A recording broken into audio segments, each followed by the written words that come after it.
ਅਸੀਂ आज़ादी का निग मानण दीयां गल्लां करदे हां, ਅਸੀਂ आज़ादी के अमृत महोत्सव मनाउंदे हां, ਅਸੀਂ चंद ते जाण दीयां गल्लां करदे हां। पर चंद ते जाके की करांगे जदों धरती ते बैठे हुए लोग दुखी ने। दूसरी वारी तुसीं इत्थों चुने गए हो, पर हालात अज भी इदां दे ही क्यों ने? कारण की है? ਜਦੋਂ ਕਹਿੰਦੇ ਵੀ ਕੁਦਰਤ ਦੀ ਜਿਹੜੀ ਮਾਰ ਪਵੇ ਤੇ ਉੱਥੇ ਫਿਰ ਇਹ ਜਿਹੜੇ ਕੰਮ ਆ ਉਹ ਮੈਟਰ ਨਹੀਂ ਕਰਦੇ। ਕਰੀਬ ਅਸੀਂ 5 ਕਰੋੜ ਦਿੱਤਾ ਸੀ ਤੇ ਉਹਦੇ ਵਿੱਚੋਂ ਕਰੀਬ 4 ਕਰੋੜ 17 ਲੱਖ ਰੁਪਈਆ ਸਰਕਾਰ ਬਣਦੇ ਸਾਰੇ ਇਹਨਾਂ ਨੇ ਵਾਪਸ ਲੈ ਲਿਆ ਵੀ ਗਰੀਬਾਂ ਨੂੰ ਜ਼ਰੂਰਤ ਨਹੀਂ। ਜਿੱਥੇ ਮੈਂ ਦੇਖੀਆਂ 2 ਚੱਕੀਆਂ ਦੇ ਵਿੱਚ ਪਾਣੀ ਬਿਲਕੁਲ ਵੜ ਚੁੱਕਾ, ਜਿੱਥੇ ਵਿਚਾਰਿਆਂ ਦੀ ਰੋਜ਼ੀ ਰੋਟੀ ਸੀ ਉਹ ਖਤਮ ਹੋ ਗਈ। ਤੇ सत श्री अकाल, पंजाबी रेडियो USA वेख रहे हो तुसीं। एक दिन कुछ दिन पहला ही तुहानूं तस्वीर विखाई सी पिंड हल्लूवाल दी, जिहड़ा कि मशहूर हस्तियां दा पिंड है। इस पिंड नूं जाणिया जांदा है दुनिया भर दे विच कुछ मशहूर हस्तियां दे करके। अज गल उन्हां दी नहीं करनी, अज इत्थों दे MLA साहिबान दी गल करांगे। दूसरी वारी इत्थों MLA बने ने साडे नाल राजकुमार ਚੱਬੇਵਾਲ जी मौजूद ने। गलबात उन्हां नाल करांगे क्योंकि उन्हां दी कॉन्स्टिट्यूएंसी दे विच पिंड आउंदा है ते इस पिंड दे हाल देख के तरस भी आउंदा है, क्योंकि देश नूं आज़ाद होया बड़ा समा हो गया है। असी आज़ादी का निग मानण दीयां गल्लां करदे हां, असी आज़ादी के अमृत महोत्सव मनाउंदे हां, असी चंद ते जाण दीयां गल्लां करदे हां। पर चंद ते जाके की करांगे जदों धरती ते बैठे हुए लोग दुखी ने। उन्हां लोकां दी पुकार सुणन दे लई पिंड विच आए हां। पर गलबात सब तो पहलां शुरू आपां इत्थों दे MLA साहब तो ही करांगे। MLA साहब वल चलदे हां। MLA साहब, सब तो पहलां इस पिंड दे विच तुसीं जिहड़े च खड़े हो, ये तुहाडी कॉन्स्टिट्यूएंसी च आउंदा है, तुहानूं इत्थों दे हालात चंगी तरह पता होणगे। दूसरी वारी तुसीं इत्थों चुने गए हो, ये भी तुसीं जाणदे हो, पर हालात अज भी इदां दे ही क्यों ने? कारण की है? ਦੇਖੋ, ਸਭ ਤੋਂ ਪਹਿਲਾਂ ਤਾਂ ਮੈਂ ਤੁਹਾਨੂੰ ਦੱਸਣਾ ਚਾਹੁੰਦਾ ਕਿ ਪਿੰਡ ਦੇ ਜੇਕਰ ਅੱਜ ਮੈਂ ਵਿਕਾਸ ਦੀ ਗੱਲ ਨਹੀਂ ਕਰਾਂਗਾ, ਉਹ ਤੁਹਾਨੂੰ ਸਰਪੰਚ ਸਾਹਿਬ ਬੈਟਰ ਦੱਸ ਸਕਦੇ ਆ। ਜਿੰਨਾ ਕੰਮ ਹੋਇਆ ਪਿੰਡ ਦੇ ਵਿੱਚ ਬੇਮਿਸਾਲ ਕੰਮ ਹੋਇਆ, ਕੋਈ ਐਸੀ ਗੱਲ ਨਹੀਂ। ਆ ਹੁਣ ਤੁਹਾਡੇ ਸਾਹਮਣੇ ਆ ਗਰਾਊਂਡ ਦੀ ਗੱਲ ਕਰ ਲਈਏ, ਇੰਨਾ ਬਿਹਤਰੀਨ ਗਰਾਊਂਡ ਸਾਡੇ ਕਲੱਬ ਵੱਲੋਂ ਤਿਆਰ ਕੀਤਾ ਗਿਆ। ਪਰ ਜਦੋਂ ਕਹਿੰਦੇ ਵੀ ਕੁਦਰਤ ਦੀ ਜਿਹੜੀ ਮਾਰ ਪਵੇ ਤੇ ਉੱਥੇ ਫਿਰ ਇਹ ਜਿਹੜੇ ਕੰਮ ਆ ਉਹ ਮੈਟਰ ਨਹੀਂ ਕਰਦੇ। ਸਾਡੇ ਗਰਾਊਂਡ ਦਾ ਜੋ ਨੁਕਸਾਨ ਹੋਇਆ, ਉਸ ਤੋਂ ਬਾਅਦ ਗਰਾਊਂਡ ਦੀ ਬਾਉਂਡਰੀ ਜਿਹੜੀ ਹੈ ਬਿਲਕੁਲ ਜਦੋਂ ਡਿਸਟਰੋਏ ਹੋ ਗਈ, ਤਾਂ ਉਹ ਸਾਰਾ ਪਾਣੀ ਜਿਹੜਾ ਇੱਥੋਂ ਦੀ ਆ ਕੇ ਪਿੰਡ ਦੇ ਵਿੱਚ ਸਾਰਾ ਪਾਣੀ, ਮੇਰਾ ਖਿਆਲ ਹੈ ਕੋਈ ਘਰ ਪਿੰਡ ਦੇ ਵਿੱਚ ਐਸਾ ਨਹੀਂ ਬਚਿਆ ਜਿੱਥੇ ਪਾਣੀ ਨਾ ਗਿਆ ਹੋਵੇ। ਔਰ ਘਰਾਂ ਦੇ ਹਾਲਾਤ ਜਿਹੜੇ ਹੈ ਬਹੁਤ ਹੀ ਤਰਸਯੋਗ ਨੇ। ਤੇ ਮੈਂ ਸਮਝਦਾ ਕਿ ਅਜਿਹੇ ਹਾਲਾਤ ਮੈਂ ਅੱਜ ਤੱਕ ਆਪਣੀ ਜ਼ਿੰਦਗੀ ਦੇ ਵਿੱਚ ਕਦੇ ਦੇਖੇ ਨਹੀਂ। ਔਰ ਸਾਡੀ ਇਹ ਉਦੋਂ ਵੀ ਕੋਸ਼ਿਸ਼ ਸੀ ਕਿ ਅਸੀਂ ਪਿੰਡ ਦੇ ਵਿੱਚ, ਕਿਉਂਕਿ ਮੈਨੂੰ ਉਦੋਂ ਵੀ ਪਤਾ ਸੀ ਕਿ ਬੰਨ੍ਹ ਦੀ ਬਹੁਤ ਜ਼ਰੂਰਤ ਹੈ, ਤੇ ਉਦੋਂ ਵੀ ਅਸੀਂ ਬੰਨ੍ਹ ਲਾਉਣ ਦੀ ਕੋਸ਼ਿਸ਼ ਕੀਤੀ। ਪਰ ਕਿਉਂਕਿ ਬੰਨ੍ਹ ਲਗਾਉਣ ਦੇ ਲਈ ਜਿਹੜੇ ਜ਼ਿਮੀਂਦਾਰਾਂ ਦੀ ਅਪਰੂਵਲ ਜਿਹੜੀ ਹੈ, ਜਿਹੜੀ ਉੱਥੇ ਲੈਂਡ ਆ ਉਹਨਾਂ ਦੀ ਅਪਰੂਵਲ ਜ਼ਰੂਰੀ ਹੁੰਦੀ ਹੈ, ਉਹ ਕਿਸੇ ਕਾਰਨ ਕਰਕੇ ਉਦੋਂ ਅਪਰੂਵਲ ਮਿਲੀ ਨਹੀਂ। ਕਿਸੇ ਨੇ ਇਜਾਜ਼ਤ ਨਹੀਂ ਦਿੱਤੀ, ਕਿਸੇ ਨੇ ਉਹ ਸਮਝਿਆ ਨਹੀਂ, ਔਰ ਕਿਸੇ ਨੂੰ ਪਤਾ ਨਹੀਂ ਸੀ ਕਿ ਇੰਨੀ ਬਾਰਿਸ਼ ਵੀ ਹੋ ਜਾਣੀ ਹੈ। ਤੇ ਇਸ ਕਰਕੇ ਬੰਨ੍ਹ ਸਾਡੀ ਉਦੋਂ ਵੀ ਕੋਸ਼ਿਸ਼ ਸੀ ਵੀ ਉੱਥੇ ਬਹੁਤ ਵੱਡਾ ਬੰਨ੍ਹ ਲਗਾਇਆ ਜਾਵੇ। ਔਰ ਬੰਨ੍ਹ ਨਾ ਲੱਗਣ ਦਾ ਕਾਰਨ ਅੱਜ ਜਿਹੜਾ ਇਹ ਪਿੰਡ ਦੇ ਵਿੱਚ ਜਿੱਥੇ ਪਾਣੀ ਹੈ ਉਹ ਬਹੁਤ, ਮੈਂ ਸਮਝਦਾ 3-3 4-4 ਫੁੱਟ ਜਿਹੜਾ ਪਿੰਡ ਦੇ ਵਿੱਚ ਪਾਣੀ ਹੈ ਉਹ ਆ ਗਿਆ। ਤੇ ਬਾਕੀ ਸਰਪੰਚ ਸਾਹਿਬ ਮੇਰੇ ਨਾਲ ਖੜੇ ਨੇ, ਔਰ ਬਿਲਕੁਲ ਪਾਣੀ ਦਾ ਜਿਹੜਾ ਲਿੰਕ ਹੈ, ਜਿਹੜੀ ਸੜਕ ਹੈ, ਉਹ ਬਿਲਕੁਲ ਡਿਸਕਨੈਕਟ ਹੋ ਚੁੱਕੀ ਹੈ। ਪਾਣੀ ਇੰਨਾ ਜ਼ਿਆਦਾ ਆ ਚੁੱਕਾ ਹੈ ਕਿ ਟੀਚਰ, ਕਿਉਂਕਿ ਇੱਥੇ ਮੈਂ ਦੱਸ ਦੇਣਾ ਚਾਹੁੰਦਾ ਕਿ ਇਸ ਨਗਰ ਦੇ ਵਿੱਚ ਮੇਰਾ ਖਿਆਲ 75 ਦੇ ਕਰੀਬ ਸਾਡੇ ਗੌਰਮੈਂਟ ਇੰਪਲੋਈਜ਼ ਨੇ, ਟੀਚਰਸ ਨੇ। ਤਾਂ ਉਹਨਾਂ ਦਾ ਆਉਣਾ ਜਾਣਾ ਡਿਸਕਨੈਕਟ ਹੋ ਗਿਆ, ਸਕੂਲਾਂ ਦਾ ਆਉਣਾ ਜਾਣਾ ਟੋਟਲ ਬੰਦ ਹੋ ਗਿਆ। ਸੋ ਇਹ ਬਿਜਲੀ ਪਾਣੀ ਬਿਲਕੁਲ ਸਵੇਰ ਦਾ ਜਿਹੜਾ ਉਹ ਬਿਲਕੁਲ ਨਹੀਂ ਆ ਰਿਹਾ। ਔਰ ਦੂਸਰਾ ਇਹਦੀ ਜਿਹੜੀ ਸੜਕ ਹੈ ਉਹਦੀ ਵੀ ਬਿਲਕੁਲ ਜਿਹੜੀ ਫੌਰੀ ਰਿਪੇਅਰ ਜਿਹੜੀ ਹੈ ਉਹ ਕਰਵਾਉਣੀ ਪੈਣੀ। ਸੋ ਬਹੁਤ ਜ਼ਿਆਦਾ ਇਸ ਹੜ੍ਹ ਦੇ ਨਾਲ ਨੁਕਸਾਨ ਹੋਇਆ। ਬਾਕੀ ਜਿਸ ਤੱਕ ਪਿੰਡ ਦੇ ਕੰਮ ਦੀ ਗੱਲ ਹੈ, ਉਹ ਸਰਪੰਚ ਸਾਹਿਬ ਨੂੰ ਪਤਾ ਹੈ, ਪਿੰਡ ਨੂੰ ਪਤਾ ਹੈ ਕਿ ਕੰਮ ਬੇਮਿਸਾਲ ਹੋਇਆ, ਕੋਈ ਪਿੰਡ ਦਾ ਐਸਾ ਗਲੀ ਕੂਚਾ ਨਹੀਂ। ਪਰ ਜਦੋਂ ਸੁਨਾਮੀ ਆ ਜਾਂਦੀ ਹੈ, ਉਸ ਸੁਨਾਮੀ ਦੇ ਵਿੱਚ ਸਭ ਕੁਝ ਬਹਿ ਜਾਂਦਾ। ਔਰ ਅੱਜ ਇਸ ਪਿੰਡ ਦਾ ਵੀ ਮੇਰਾ ਖਿਆਲ ਕਿ 70-80% ਜਿਹੜੇ ਘਰ ਹੈ ਇਹ ਸੁਨਾਮੀ ਦਾ ਨੁਕਸਾਨ ਉਹਨਾਂ ਨੂੰ ਝੱਲਣਾ ਪਿਆ, ਇਸ ਦੀ ਮਾਰ ਹੇਠ ਆਏ ਨੇ। ਤੁਸੀਂ ਸਰਕਾਰੀ ਪੇਚਗੀ ਵੀ ਗਣਾਈ ਹੈ ਕਿ ਪੇਚ ਕਿੱਥੇ ਫਸਦਾ ਹੈ, ਤੇ ਕੁਦਰਤ ਦੀ ਮਾਰ ਤਾਂ ਹੈ ਹੀ, ਜਿਹੜੀ ਚੀਜ਼ ਹੈ ਉਹਦੇ ਅੱਗੇ ਕੁਝ ਨਹੀਂ ਚੱਲ ਸਕਦਾ। ਪਰ ਆਪਣੀ ਕੌਂਸਟੀਚੁਐਂਸੀ ਦੇ ਵਿੱਚ ਇੱਦਾਂ ਦਾ ਪਿੰਡ ਹੋਣਾ ਕਿੰਨਾ ਕੁ ਬੁਰਾ ਲੱਗਦਾ ਹੈ ਇਸ ਨੂੰ ਦੇਖ ਕੇ, ਕਿਉਂਕਿ ਅਸੀਂ ਆਜ਼ਾਦੀ ਦੇ ਬਹੁਤ ਸਾਲ ਮਨਾ ਕੇ ਅੱਗੇ ਆਏ ਹਾਂ, ਤੇ ਅੱਜ ਦੇ ਸਮੇਂ 'ਚ ਇਸ ਹਾਲਾਤ। ਅੱਜ ਤੁਸੀਂ ਜਿੱਥੇ ਖੜੇ ਹੋ, ਇਹ ਜਿਹੜਾ ਆਜ਼ਾਦੀ ਤੋਂ ਬਾਅਦ ਤੁਸੀਂ ਹੜ੍ਹ ਵਾਲਾ ਪਿੰਡ ਪਹਿਲੀ ਵਾਰੀ ਦੇਖ ਰਹੇ ਹੋ। ਕਿਉਂਕਿ ਇੰਨਾ ਕਦੀ ਹੜ੍ਹ ਮੇਰਾ ਖਿਆਲ ਆਜ਼ਾਦੀ ਤੋਂ ਬਾਅਦ ਆਇਆ ਨਹੀਂ। ਜੇ ਤੁਸੀਂ ਆਜ਼ਾਦੀ ਤੋਂ ਪਹਿਲਾਂ ਵੀ ਤੁਸੀਂ ਕਹਿੰਦੇ ਅਸੀਂ ਇੱਥੇ ਕਰਕੇ ਗਏ ਆ, ਸ਼ੂਟ ਵੀ ਕਰਕੇ ਗਏ, ਸਾਰਾ ਦੇਖ ਕੇ ਗਏ ਆ, ਤਾਂ ਉਦੋਂ ਪਿੰਡ ਦੇ ਹਾਲਾਤ ਦਾ ਤੁਸੀਂ ਦੇਖ ਸਕਦੇ ਤੇ ਅੱਜ ਦੇ ਹਾਲਾਤ ਦੇਖ ਸਕਦੇ ਆ।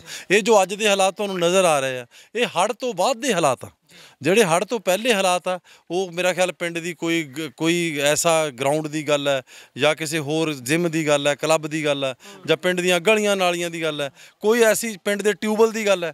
ਪਿੰਡ ਦਾ ਟਿਊਬਵੈੱਲ ਵੀ ਜਿਹੜਾ ਪੀਣ ਵਾਲੇ ਪਾਣੀ ਦਾ ਟਿਊਬਵੈੱਲ ਦੀ ਇੱਥੇ ਜ਼ਰੂਰਤ ਸੀ। ਸੋ ਹਰ ਇੱਕ ਜਿਹੜੀ ਸੁਵਿਧਾ ਉਪਲਬਧ ਹੈ ਇਸ ਪਿੰਡ ਦੇ ਵਿੱਚ, ਔਰ ਵੈਸੇ ਵੀ ਉਪਲਬਧ ਹੋਵੇ ਵੀ ਕਿਉਂ ਨਾ, ਕਿਉਂਕਿ ਇੱਥੇ ਸਭ ਤੋਂ ਜ਼ਿਆਦਾ ਜਿਹੜੇ ਸਾਡੇ ਗਵਰਨਮੈਂਟ EMPLOYEES ਨੇ। ਸੋ ਜੇ ਤੁਹਾਨੂੰ ਜਿਹੜਾ ਲੱਗ ਰਿਹਾ ਨਾ ਇਹ ਸਿਰਫ ਅੱਜ ਜਿਹੜੀ ਕੁਦਰਤ ਦੀ ਮਾਰ ਹੈ, ਉਹ ਸਿਰਫ ਇਸੇ ਪਿੰਡ 'ਚ ਹਾਲਾਤ ਤਾਂ ਖਰਾਬ ਹੈ ਹੀ ਹੈ, ਪਰ ਸਾਡੇ ਕੰਢੀ ਦੇ ਵਿੱਚ ਇੱਕ ਕੋਠੀ ਪਿੰਡ ਹੈ, ਉੱਥੋਂ ਦੇ ਹਾਲਾਤ ਜਿਹੜੇ ਉਹ ਵੀ ਬਹੁਤ ਖਰਾਬ ਨੇ। ਉਸ ਤੋਂ ਬਾਅਦ ਫਿਰ ਲਲਵਾਨ ਪਿੰਡ ਹੈ ਸਾਡੇ, ਉੱਥੋਂ ਦੇ ਬੜੇ ਹਾਲਾਤ ਖਰਾਬ। ਸੋ ਬਹੁਤ ਸਾਰੇ ਪਿੰਡ ਹੈ ਜਿੱਥੇ ਇਹ ਹਾਲਾਤ ਬਣੇ ਹੋਏ ਨੇ। ਰੋਡ ਮੈਪ ਕੀ ਹੈ ਹੁਣ ਅਗਲਾ? ਕੋਈ ਵਫਦ ਲੈ ਕੇ ਜਾਓਗੇ ਉੱਤੇ ਟੀਮ ਨੂੰ ਮਿਲਣ, ਜਾਂ ਫਿਰ ਅਗਲੀ ਤਿਆਰੀ ਕੀ ਹੈ? ਕੀ ਕੀਤਾ ਜਾਵੇ ਜਿਹਦੇ ਨਾਲ ਇੱਥੇ ਪੁਲ ਬਣ ਜਾਵੇ, ਇਹਨਾਂ ਦੀ ਜਿਹੜੀ ਬੰਨ ਦੀ ਸਮੱਸਿਆ ਹੈ ਉਹ ਹੱਲ ਹੋ ਜਾਵੇ, ਪਿੰਡ ਇੱਕ ਘੁੱਗ ਵਸਦਾ ਸੁਖੀ ਵਸਦਾ ਪਿੰਡ ਲੱਗਣ ਲੱਗ ਜਾਏ? ਜਿੱਥੇ ਤੱਕ ਰੋਡ ਮੈਪ ਦੀ ਗੱਲ ਹੈ, ਉਹ ਮਾਨਯੋਗ ਡਿਪਟੀ ਕਮਿਸ਼ਨਰ ਜੀ ਨਾਲ ਗੱਲ ਹੋ ਚੁੱਕੀ ਹੈ ਤੇ ਉਹਨਾਂ ਦੇ ਨਾਲ ਬੰਨ ਦੀ ਜਿਹੜੀ ਬੇਨਤੀ ਹੈ ਕਿ ਜਿਹੜਾ ਜੇ ਪਿੰਡ ਦਾ ਬਚਾਓ ਤਾਂ ਹੀ ਹੋ ਸਕਦਾ, ਤੇ ਜੇਕਰ ਆਪਾਂ ਬੰਨ ਲਾਈਏ ਤੇ ਉਹਨਾਂ ਦਾ ਆਪਣਾ ਵੀ ਖਦਸ਼ਾ ਸੀ ਕਿ ਬੰਨ ਲੱਗਣ ਦੇ ਨਾਲ ਪਿਛਲੇ ਪਿੰਡਾਂ ਨੂੰ ਜਾਂ ਅਗਲੇ ਪਿੰਡਾਂ ਨੂੰ ਕੋਈ ਸਮੱਸਿਆ ਤਾਂ ਨਹੀਂ, ਪਰ ਪਿੰਡ ਦੇ ਲੋਕਾਂ ਦਾ ਓਪੀਨੀਅਨ ਇਹ ਹੈ ਵੀ ਕਿਸੇ ਦੇ ਨਾਲ ਕੋਈ ਸਮੱਸਿਆ ਨਹੀਂ। ਪਰ ਮੈਂ ਪਿੰਡ ਦੇ ਜ਼ਿਮੀਂਦਾਰ ਕਿਸਾਨ ਭਰਾਵਾਂ ਨੂੰ ਵੀ ਬੇਨਤੀ ਕਰਨੀ ਚਾਹੁੰਦਾ ਜਿਨ੍ਹਾਂ ਦੀ ਉੱਥੇ ਜ਼ਮੀਨ ਹੈ, ਕਿਉਂਕਿ ਉਹਨਾਂ ਦੀ ਅਪਰੂਵਲ ਤੋਂ ਬਗੈਰ ਇੱਥੇ ਬੰਨ ਨਹੀਂ ਲੱਗ ਸਕਦਾ, ਉਹ ਵੀ ਆਪਣਾ ਜ਼ਰੂਰ ਅਪਰੂਵਲ ਦੇਣ ਤਾਂ ਕਿ ਪਿੰਡ ਜਿਹੜਾ, ਜੇਕਰ ਆਪਾਂ ਬਚਾਉਣਾ ਹੈ ਪਿੰਡ ਨੂੰ, ਇਸ ਤਰ੍ਹਾਂ ਦੇ ਹਾਲਾਤ ਨਾ ਬਣਨ, ਤੇ ਉਹ ਬਹੁਤ ਜ਼ਰੂਰੀ ਹੈ। ਔਰ ਦੂਸਰੀ ਜਿਹੜੀ ਸਭ ਤੋਂ ਵੱਡੀ ਸਮੱਸਿਆ ਹੈ, ਤੁਸੀਂ ਪੁਲੀ ਦੀ ਸਮੱਸਿਆ ਕਹਿ ਲਓ ਜਾਂ ਪੁਲ ਦੀ ਸਮੱਸਿਆ ਕਹਿ ਲਓ, ਜਾਂ 100 ਮੀਟਰ ਕੰਕਰੀਟ ਰੋਡ ਬਾਰੇ ਵੀ ਲਿਖ ਕੇ ਦਿੱਤਾ ਹੈ, ਤੇ ਉਹ ਜਿਹੜਾ ਉਹ ਬਹੁਤ ਜਲਦੀ ਜਿਹੜਾ ਉਹ ਕੰਮ ਕਰਵਾ ਦਾਂਗੇ। ਮੇਰੀ ਉਹਦੇ ਬਾਰੇ ਵੀ ਗੱਲ ਹੋ ਚੁੱਕੀ ਹੈ ਤੇ ਉਹਦਾ ਮਸਲਾ ਵੀ ਹੱਲ ਕਰਾਂਗੇ। ਔਰ ਪਾਣੀ ਬਿਜਲੀ ਸਵੇਰ ਦਾ ਜਿਹੜਾ ਬਿਲਕੁਲ ਕੱਟ ਆਫ ਹੈ, ਤੇ ਉਹ ਵੀ ਜਿਹੜਾ ਬਹੁਤ ਜਲਦੀ ਜਿਹੜੀ ਉਹ ਸਹੂਲਤ ਹੈ ਉਹ ਸ਼ੁਰੂ ਕਰਾਈ ਜਾਵੇਗੀ। ਤੇ ਬਾਕੀ ਵਾਹਿਗੁਰੂ ਦੇ ਚਰਨਾਂ 'ਚ ਵੀ ਅਰਦਾਸ ਹੈ ਵੀ ਸੱਚੇ ਪਾਤਸ਼ਾਹ ਕਿਰਪਾ ਕਰਨ ਕਿ ਦੁਬਾਰਾ ਮੀਂਹ ਜਿਹੜਾ ਇਸ ਤਰ੍ਹਾਂ ਦਾ ਨਾ ਹੋਵੇ, ਨਹੀਂ ਤਾਂ ਪਿੰਡ ਦੇ ਵਿੱਚ ਹਾਲਾਤ ਜਿਹੜੇ ਆ ਹੋਰ ਖਰਾਬ ਹੋਣਗੇ।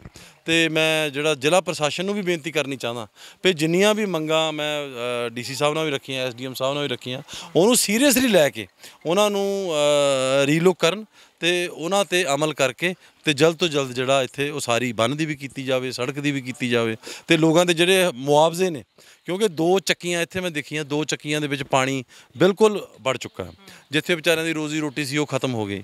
ਤੇ ਕਈ ਘਰ ਐਸੇ ਨੇ ਜਿਨ੍ਹਾਂ ਦੇ ਬੈੱਡ ਜਿਹੜੇ ਆ ਉਹ ਪਾਣੀ ਤੇ ਤਰਦੇ ਹੋਏ ਸੀ, ਤੈਰਦੇ ਸੀ, ਔਰ ਜਿਹੜੇ ਉਹਨਾਂ ਦੇ ਮੈਟਰਸ ਆ ਉਹ ਭਿੱਜ ਗਏ ਆ, ਤੇ ਜਿਹੜੇ ਫਰਿੱਜ ਨੇ ਉਹ ਬਿਲਕੁਲ ਬੰਦ ਹੋ ਚੁੱਕੇ ਆ, ਤੇ ਇਸ ਤਰ੍ਹਾਂ ਹੋਰ ਵੀ ਥੱਲੇ ਗਰਾਊਂਡ ਤੇ ਜੋ ਵੀ ਸਮਾਨ ਰੱਖਿਆ ਸੀ ਸਭ ਕੁਝ ਬਰਬਾਦ ਹੋ ਚੁੱਕਾ। ਸੋ ਪਿੰਡ ਦੇ ਲੋਕਾਂ ਨੂੰ ਮੈਂ ਪੰਜਾਬ ਸਰਕਾਰ ਨੂੰ ਬੇਨਤੀ ਕਰਨੀ ਚਾਹੁੰਦਾ ਕਿ ਪਿੰਡ ਦੇ ਲੋਕਾਂ ਨੂੰ ਫੌਰੀ ਤੌਰ ਤੇ ਹਰ ਘਰ ਨੂੰ, ਚਾਹੇ ਇਹ ਸਾਡਾ ਹਲੂਵਾਲ ਪਿੰਡ ਹੈ, ਚਾਹੇ ਕੋਠੀ ਹੈ, ਚਾਹੇ ਲਲਵਾਨ ਹੈ, ਤੇ ਹੋਰ ਵੀ ਜਿੰਨੇ ਵੀ ਇਸ ਹੜ੍ਹ ਦੇ ਦਾਇਰੇ 'ਚ ਪਿੰਡ ਆਏ ਨੇ, ਉਸ ਸੁਨਾਮੀ ਦੇ ਵਿੱਚ ਆਏ ਨੇ, ਇਹਨਾਂ ਦਾ ਜਿਹੜਾ ਫੌਰੀ ਤੌਰ ਤੇ ਰਾਹਤ ਦਿੱਤੀ ਜਾਵੇ ਤਾਂ ਕਿ ਜਿਹੜੇ ਪਿੰਡ ਦੇ ਲੋਕ ਆਪਣੇ ਆਪ ਨੂੰ ਸੁਰੱਖਿਅਤ ਮਹਿਸੂਸ ਕਰ ਸਕਣ। ਜੀ, ਜਦੋਂ ਤੁਹਾਡੀ ਪਾਰਟੀ ਨੂੰ ਮੈਂਡੇਟ ਨਹੀਂ ਮਿਲਿਆ ਪਰ ਤੁਹਾਨੂੰ ਇੱਥੇ ਦੇ ਲੋਕਾਂ ਨੇ ਮੁੜ ਤੋਂ ਜਿਤਾਇਆ, ਇਹ ਤੁਹਾਡੇ ਲਈ ਵੀ ਮਾਣ ਵਾਲੀ ਗੱਲ ਹੈ। ਤੁਸੀਂ ਕੁਝ ਕੀਤਾ ਹੋਊਗਾ ਤਾਂ ਜਿਤਾਇਆ ਗਿਆ, ਇਹ ਗੱਲ ਮੰਨਣਯੋਗ ਹੈ।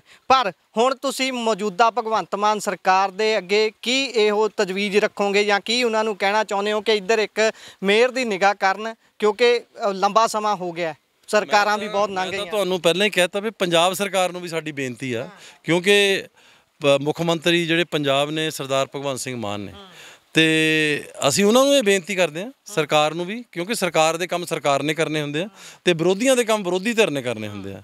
ਤੇ ਵਿਰੋਧੀ ਧਿਰ ਦੇ ਤੌਰ ਤੇ ਅਸੀਂ ਜਿਹੜਾ ਅਲਾਰਮ ਇਹ ਵਜਾਤਾ ਹੈ, ਅਲਾਰਮ ਰੇਜ਼ ਕਰਤਾ ਹੈ, ਦੱਸਤਾ ਹੈ, ਤੇ 3-4 ਮੰਗਾਂ ਜਿਹੜੀਆਂ ਇੰਪੋਰਟੈਂਟ ਹੈ ਉਹ ਉਹਨਾਂ ਨੂੰ ਦੱਸਤੀਆਂ। ਔਰ ਪਿੰਡ ਦੇ ਲੋਕਾਂ ਨੂੰ ਖਾਸ ਤੌਰ ਤੇ ਮੁਆਵਜ਼ੇ ਦੀ ਗੱਲ ਜਿਹੜੀ ਹੈ ਉਹ ਮੈਂ ਜ਼ਰੂਰ ਰੱਖਾਂਗਾ। ਔਰ ਕਈ ਘਰ ਜਿਹੜੇ ਆ ਉਹ ਬਾਲਿਆਂ ਵਾਲੇ ਨੇ, ਕਿਉਂਕਿ ਅਸੀਂ, ਮੈਨੂੰ ਅੱਜ ਵੀ ਯਾਦ ਹੈ ਕਿ ਅਸੀਂ ਕਰੀਬ 4500 ਦੇ ਕਰੀਬ, ਕਿਉਂਕਿ ਪਿੰਡ ਦੇ ਸਾਰੇ ਪਿੰਡਾਂ ਦੇ ਵਿੱਚ ਬਾਲਿਆਂ ਵਾਲੇ ਘਰ ਬਹੁਤ ਜ਼ਿਆਦਾ ਨੇ, ਔਰ ਉਹਨਾਂ ਹੀ ਬਾਲੇ ਵਾਲੀਆਂ ਛੱਤਾਂ ਅੱਜ ਮੈਂ 3-4 ਦੇਖੀਆਂ ਉਹ ਡਿੱਗੀਆਂ ਹੋਈਆਂ ਨੇ। ਸੋ ਉਦੋਂ ਜਿਹੜੇ ਪੈਸੇ ਅਸੀਂ ਦਿੱਤੇ ਸੀ, ਕਰੀਬ ਅਸੀਂ 5 ਕਰੋੜ ਦਿੱਤਾ ਸੀ, ਤੇ ਉਹਦੇ ਵਿੱਚੋਂ ਕਰੀਬ 4 ਕਰੋੜ 17 ਲੱਖ ਰੁਪਈਆ ਸਰਕਾਰ ਬਣਦੇ ਸਾਰੇ ਇਹਨਾਂ ਨੇ ਵਾਪਸ ਲੈ ਲਿਆ ਵੀ ਗਰੀਬਾਂ ਨੂੰ ਜ਼ਰੂਰਤ ਨਹੀਂ। ਸੋ ਮੈਂ ਉਸ ਸਰਕਾਰ ਨੂੰ ਉਹ ਵੀ ਬੇਨਤੀ ਕਰਨੀ ਚਾਹੁੰਦਾ ਵੀ ਜਿਨ੍ਹਾਂ ਦੇ, ਕਿਉਂਕਿ ਬਾਲੇ ਪੈਣ ਵਾਲੇ ਆ, ਘਰ ਕੱਚੇ ਆ, ਅੱਗੇ ਬਾਰਿਸ਼ਾਂ ਹੈ, ਉਹ ਪੈਸੇ ਵੀ ਦੁਬਾਰਾ ਰਿਲੀਜ਼ ਕਰਕੇ ਉਹਨਾਂ ਦੇ ਛੱਤਾਂ ਪਵਾਈਆਂ ਜਾਣ, ਕਿਉਂਕਿ ਗਰੀਬ ਦੇ ਘਰ ਦੀ ਜੇ ਛੱਤ ਹੀ ਮਹਿਫੂਜ਼ ਨਹੀਂ ਆ ਤੇ ਗਰੀਬ ਕਿੱਥੋਂ ਮਹਿਫੂਜ਼ ਹੋਏਗਾ। ਸੋ ਇਹ ਸਰਕਾਰ ਨੇ ਆਂਦੇ ਸਾਰ ਜਿਹੜੇ ਪੈਸੇ ਵਾਪਸ ਲਏ ਆ 4 ਕਰੋੜ 17 ਲੱਖ, ਮੈਂ ਉਹ ਜ਼ਰੂਰ ਬੇਨਤੀ ਕਰਨੀ ਚਾਹੁੰਦਾ ਵੀ ਆਪਣੇ ਹੱਥੀਂ ਵੰਡ ਦਿਓ ਪਰ ਗਰੀਬਾਂ ਨੂੰ ਜ਼ਰੂਰ ਦਿਓ। ਮਤਲਬ ਕਿ ਕ੍ਰੈਡਿਟ ਵਾਰ ਜਿਹੜੀ ਹੁੰਦੀ ਹੈ ਕਿ ਕੋਈ ਕ੍ਰੈਡਿਟ ਨਹੀਂ? ਮੈਨੂੰ ਕ੍ਰੈਡਿਟ ਦੀ ਜ਼ਰੂਰਤ ਨਹੀਂ, ਜਿਹੜਾ ਪੈਸੇ ਵਾਪਸ ਲਏ ਆ ਘਰਾਂ ਦੇ ਉਹ ਜ਼ਰੂਰ ਲੋਕਾਂ ਨੂੰ ਦਿੱਤੇ ਜਾਣ, ਕਿਉਂਕਿ ਲੋਕ ਜਿਹੜੇ ਮਰਜ਼ੀ ਕ੍ਰੈਡਿਟ ਲੈ ਜਾਣ, ਸਰਕਾਰ ਨੂੰ ਕ੍ਰੈਡਿਟ ਹੁੰਦਾ, ਕੋਈ ਪ੍ਰੋਬਲਮ ਨਹੀਂ ਆ ਜੀ। ਸੋ ਤੁਸੀਂ ਬਹੁਤ ਚੰਗੇ ਤਰੀਕੇ ਨਾਲ ਚਾਨਣਾ ਪਾਇਆ, ਪਰ ਜੋ ਗੱਲਾਂ ਤੁਸੀਂ ਦੱਸੀਆਂ ਨੇ ਮੈਂ ਚਾਹੁੰਦਾ ਇੱਥੇ ਖੜੇ ਪਿੰਡ ਵਾਲਿਆਂ ਤੋਂ ਵੀ ਆਪਾਂ ਚੈੱਕ ਕਰ ਲਈਏ ਵੀ ਜੋ ਤੁਸੀਂ ਕਹਿ ਰਹੇ ਹੋ ਉਹ ਠੀਕ ਹੈ। ਤੁਸੀਂ ਕੀ ਕਹਿਣਾ ਚਾਹੋਗੇ? ਐਮਐਲਏ ਦੂਸਰੀ ਵਾਰ ਬਣਾਇਆ ਤੁਸੀਂ ਇਹਨਾਂ ਨੂੰ ਇੱਥੇ, ਇਹਨਾਂ ਨੇ ਜਿਹੜੇ ਕੰਮ ਗਣਾਏ ਨੇ ਕੀ ਹੋਏ ਨੇ, ਥੋੜਾ ਜਿਹਾ ਦੱਸ ਦਿਓ। ਇਹਨਾਂ ਨੂੰ ਜੋ ਕਿਹਾ ਇਹਨੇ ਕੀਤਾ ਪਿੰਡ ਬਾਬਤ, ਸਾਰਾ ਪਿੰਡ ਖੜਾ ਆ, ਇਹ ਨਹੀਂ ਮੈਂ ਦੁਆ ਜੋ ਸੜਕ ਕਿਹਾ ਜੋ ਵੀ ਕਿਹਾ ਇਹਨੇ ਕੀਤਾ ਆ। ਤੁਸੀਂ ਕੀ ਕਹਿਣਾ ਚਾਹੋਗੇ? ਕੰਮ ਕੀਤੇ ਜੀ ਕੰਮ ਜਿੰਨੇ ਜਦੋਂ ਵੀ ਸਾਨੂੰ ਲੋੜ ਪਈ ਅੱਧੀ ਰਾਤ ਨੂੰ ਵੀ ਸਾਰਾ ਆਏ ਆ, ਅੱਜ ਵੀ ਆਏ ਆ, ਪਹਿਲਾਂ ਵੀ ਆਉਂਦੇ ਰਹੇ ਆ, ਤੇ ਇੱਕ ਦੋ ਮੰਗਾਂ ਜਿਹੜੀਆਂ ਮੇਨ ਸੀਗੀਆਂ ਰੱਖੀਆਂ ਉਹ ਵੀ ਸਾਡੀਆਂ ਪੂਰੀਆਂ ਹੋਈਆਂ। ਟਿਊਬਵੈੱਲ ਦੀ ਸੀਗੀ, ਗਰਾਊਂਡ ਦੀ ਸੀਗੀ ਮੰਗ, ਸਾਰੀਆਂ ਪੂਰੀਆਂ ਹੋਈਆਂ ਜੀ। ਕਿਤੇ ਨਾ ਕਿਤੇ ਮਨ 'ਚ ਇਹ ਤਾਂ ਨਹੀਂ ਆਉਂਦਾ ਤੁਹਾਡੇ ਵੀ ਐਮਐਲਏ ਸਾਹਿਬ ਦੂਸਰੀ ਵਾਰੀ ਅਸੀਂ ਐਮਐਲਏ ਸਾਹਿਬ ਨੂੰ ਜਿਤਾਇਆ ਪਰ ਪੁਲ ਵਾਲਾ ਮਸਲਾ ਹੱਲ ਨਹੀਂ ਹੁੰਦਾ? ਉਹਨਾਂ ਨੇ ਤਾਂ ਜਾਣਕਾਰੀ ਜਿਹੜੀ ਦੱਸੀ ਹੈ ਠੀਕ ਹੈ। ਗੱਲ ਸੁਣੋ, ਉਹ ਕੰਮ ਬਹੁਤ ਪਿੰਡ ਦੇ ਕਰਨੇ ਵਾਲੇ ਸੀ ਜਿਹੜੇ ਕੀਤੇ ਆ, ਠੀਕ ਹੈ ਜੀ। ਪੀਣ ਵਾਲਾ ਟਿਊਬਵੈੱਲ ਫੇਲ ਹੋ ਗਿਆ ਸੀ, ਉਹ ਐਮਐਲਏ ਸਾਹਿਬ ਨੂੰ ਕਿਹਾ ਉਹ ਵੀ ਨਹੀਂ ਦੁਬਾਰਾ ਲਵਾਇਆ। ਜੋ ਸੜਕਾਂ ਸੀਆਂ ਉਹ ਸੰਤਾਂ ਨੂੰ ਉਧਰ ਇੱਕ ਮੁੰਡਿਆਂ ਦਾ ਘਰ ਸਾ ਉਹਨੂੰ ਕੋਈ ਰਾਹ ਨਾ ਸੀ, ਉਹ ਬਣਾਇਆ। ਇਹ ਪਿੰਡ ਦੇ ਵਿੱਚ ਬਣਾਇਆ, ਜੋ ਵੀ ਕੰਮ ਕੀਤਾ ਉਹ ਸਾਰਾ ਵਧੀਆ ਕੀਤਾ, ਕੋਈ ਦੁਆ ਨਹੀਂ ਕੀਤਾ ਹੈ।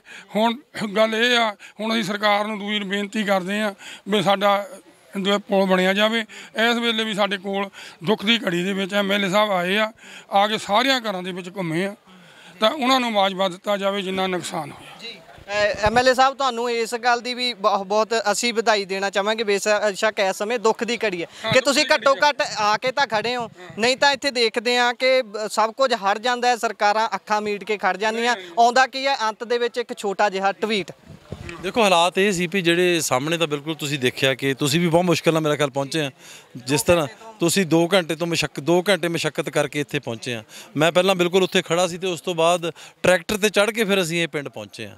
ਤੇ ਬਾਕੀ ਇਹ ਭਈ ਮੈਂ ਵਾਹਿਗੁਰੂ ਅੱਗੇ ਇਹੀ ਅਰਦਾਸ ਕਰਦਾ ਤੇ ਸਰਕਾਰ ਅੱਗੇ ਵੀ ਅਰਦਾਸ ਕਰਦਾ ਭਈ ਇਸ ਪਿੰਡ ਦੀਆਂ ਜਿਹੜੀਆਂ ਸਮੱਸਿਆਵਾਂ ਉਹ ਜਲਦ ਤੋਂ ਜਲਦ ਹੱਲ ਹੋਣ, ਔਰ ਮੇਰੇ ਲਾਇਕ ਜਿਹੜੀ ਸੇਵਾ ਹੈ, ਮੇਰੇ ਆਪਣੇ ਫੰਡ 'ਚੋਂ ਕੋਈ ਸੇਵਾ ਜਿਹੜੀ ਜ਼ਰੂਰਤ ਹੈ ਪਿੰਡ ਨੂੰ, ਉਹ ਮੈਂ ਹਾਜ਼ਰ ਹਾਂ। ਜਦੋਂ ਜਿੱਦਾਂ ਵੀ ਪਿੰਡ ਕਹੂਗਾ ਉਹਦੇ ਲਈ ਮੈਂ ਹਮੇਸ਼ਾ ਹਾਜ਼ਰ ਰਿਹਾ ਤੇ ਹਾਜ਼ਰ ਰਹਾਂਗਾ ਜੀ। ਸੋ ਤੁਹਾਡਾ ਬਹੁਤ ਬਹੁਤ ਧੰਨਵਾਦ ਐਮਐਲਏ ਸਾਹਿਬ। ਸੋ ਇਹ ਐਮਐਲਏ ਸਾਹਿਬ ਸਨ ਸਾਡੇ ਨਾਲ, ਜਿਨ੍ਹਾਂ ਨੇ ਚਾਨਣਾ ਪਾਇਆ ਕਿ ਕੀ ਕੁਝ ਉਹ ਕਰ ਸਕਦੇ ਨੇ, ਉਹ ਕਰ ਵੀ ਰਹੇ ਨੇ। ਬਾਕੀ ਹੁਣ ਪਿੰਡ ਦੇ ਲੋਕਾਂ ਦੇ ਨਾਲ ਗੱਲਬਾਤ ਕਰਕੇ ਅੱਗੇ ਚਾਨਣਾ ਪਾਵਾਂਗੇ। ਤੁਸੀਂ ਜੁੜੇ ਰਹੋ ਪੰਜਾਬੀ ਰੇਡੀਓ USA ਦੇ ਨਾਲ।